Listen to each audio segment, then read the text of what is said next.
สวัสดีครับท่านผู้ฟังคะค่ะวันนี้เราก็พบกันตามปกตินะคะคนเล่ากฎแห่งกรรมวันนี้เราจะเล่ากฎแห่งกรรมในเรื่องปริญญาธรรมชาติเป็นตอนที่2นะคะท่านผู้ฟัง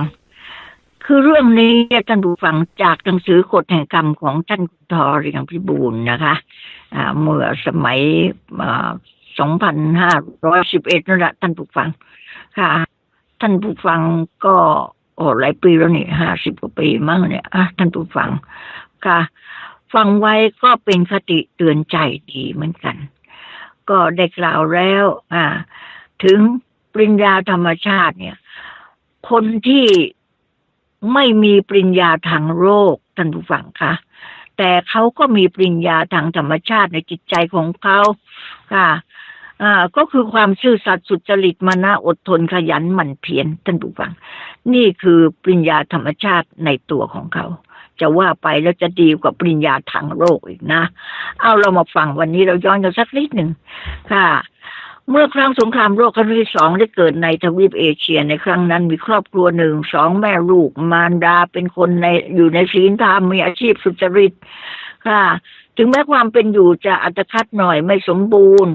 แต่เป็นคนขยันหมั่นเพียรอาชีพของแม่ของมารดาทำเส้นกรอกกันแหนมสาคูเส้นหมูหับขายตามหมู่บ้านพอเลี้ยงลูกชายซึ่งกำพร้าพ่อมาแต่เด็กจนได้ให้การศึกษาเท่าที่กำลังความสามารถจะให้ได้ก็จบแค่ม.6 เท่านั้นนะท่านผู้ฟังค่ะก็นี่แหละค่ะสำหรับลูกชายนั้นเมื่อเข้าสู่วัยหนุ่มสำเร็จการศึกษาม.6 ด้วยแรงงานของแม่หาบขนมขายหาบของขายเขาก็มีความกตัญญูกตเวทีต่อแม่ก็อยากจะแบ่งเบาภาระของแม่ผู้มีพระคุณก็ออกหางานช่วยหาเงินมาเลี้ยงดูมารดา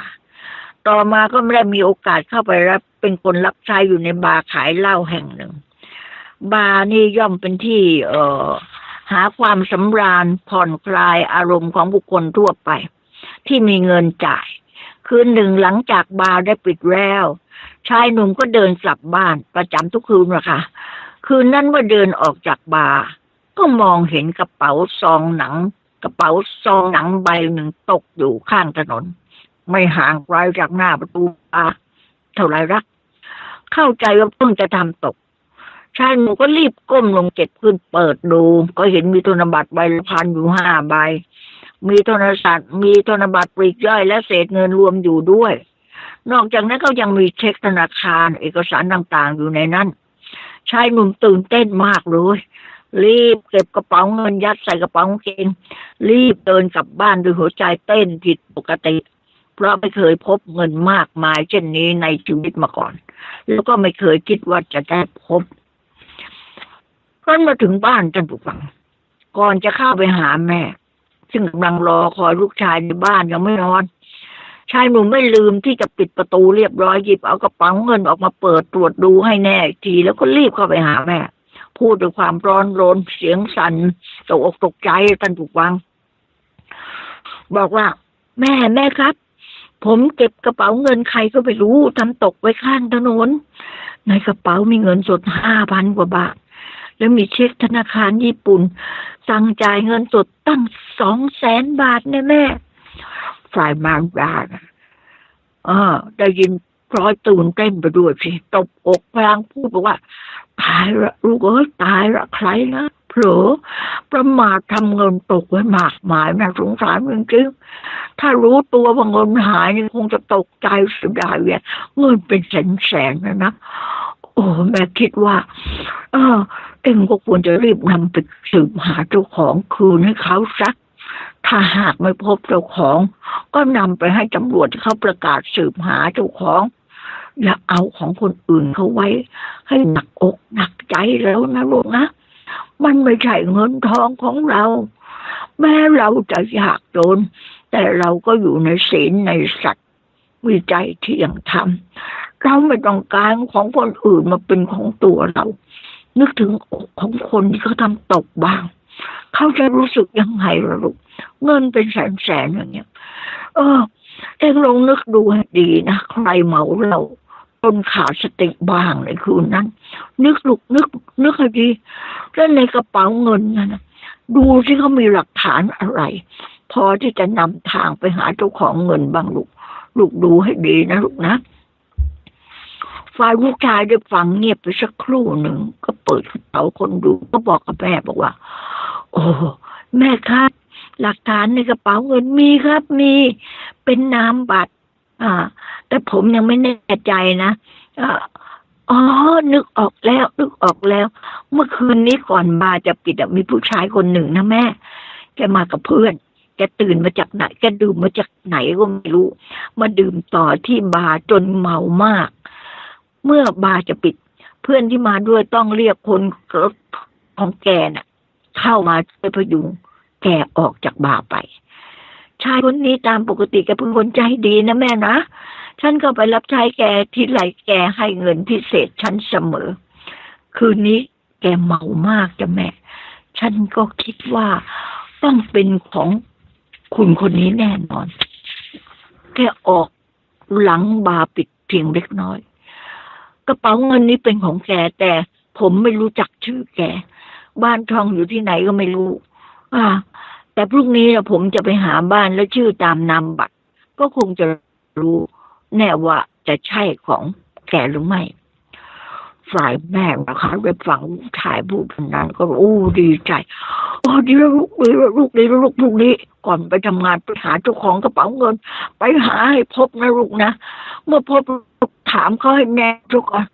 ว่ามีหลักฐานพอใจแล้วก็มอบให้เขาไปจะได้หมดห่วงก่อนอื่นต้องถามเขาซะก่อนนะลูกนะเขาจะรู้ไหมว่าหลักฐานมันจะตรงกันในกระเป๋าของเราหรือไม่นี่แหละค่ะท่านผู้ฟังแม่คุณคนดีมีศีลธรรมไม่ได้เชียร์ให้ลูกเอาเงินไว้เลย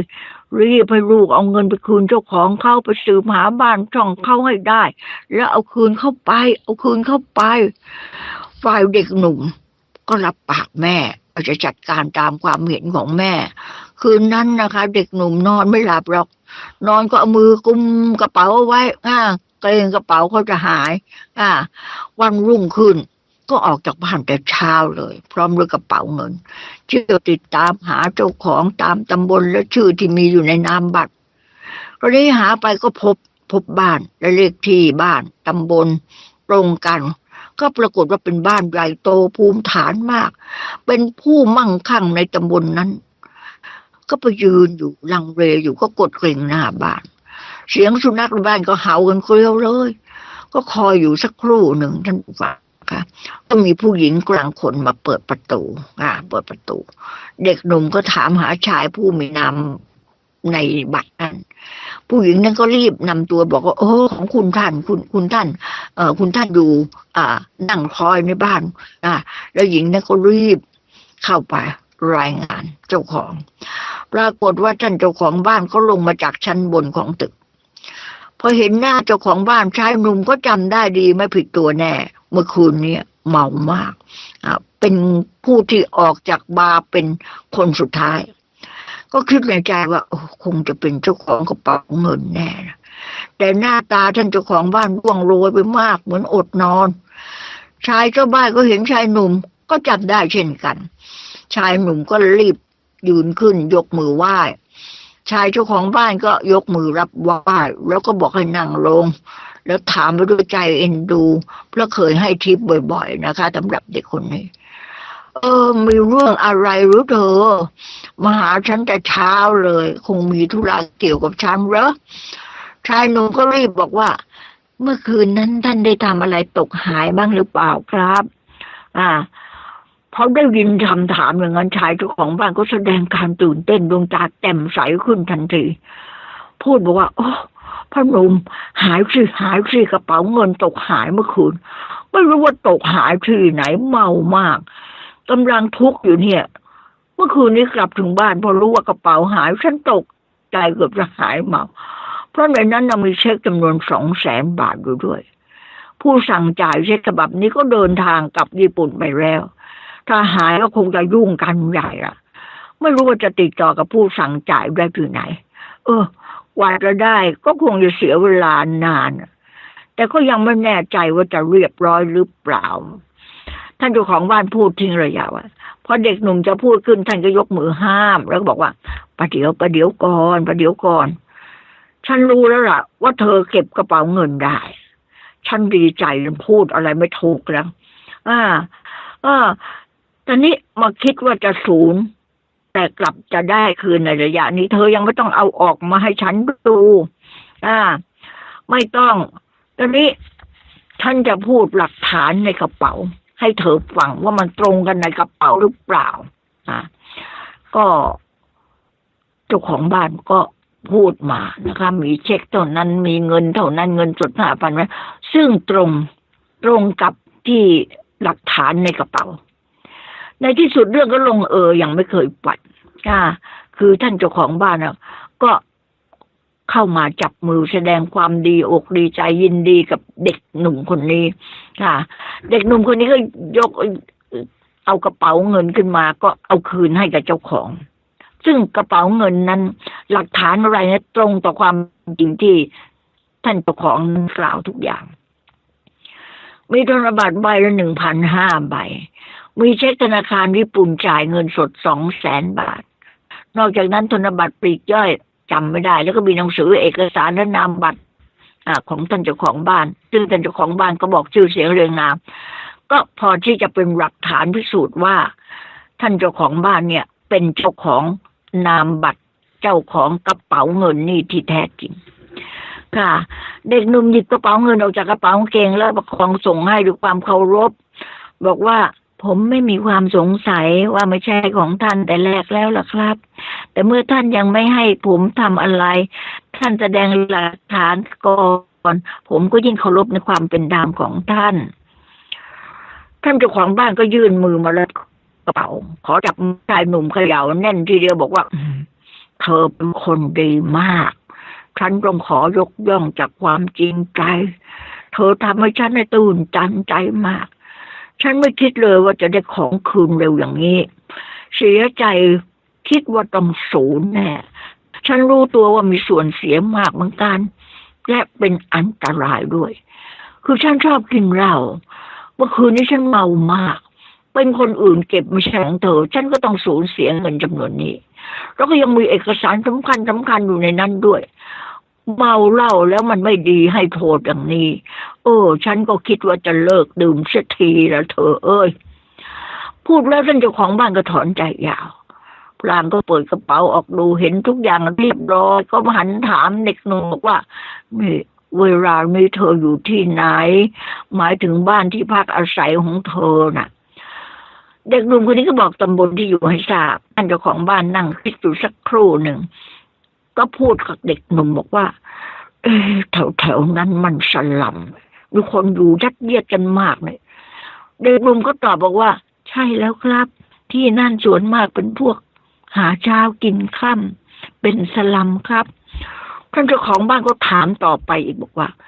แล้วที่บ้านเธอมีใครอยู่บ้างพ่อแม่พี่น้องแล้วมีการงานทำทุกคนหรือเปล่าป้าไก่จุฬาตรงนี้ก่อนสวัสดีค่ะ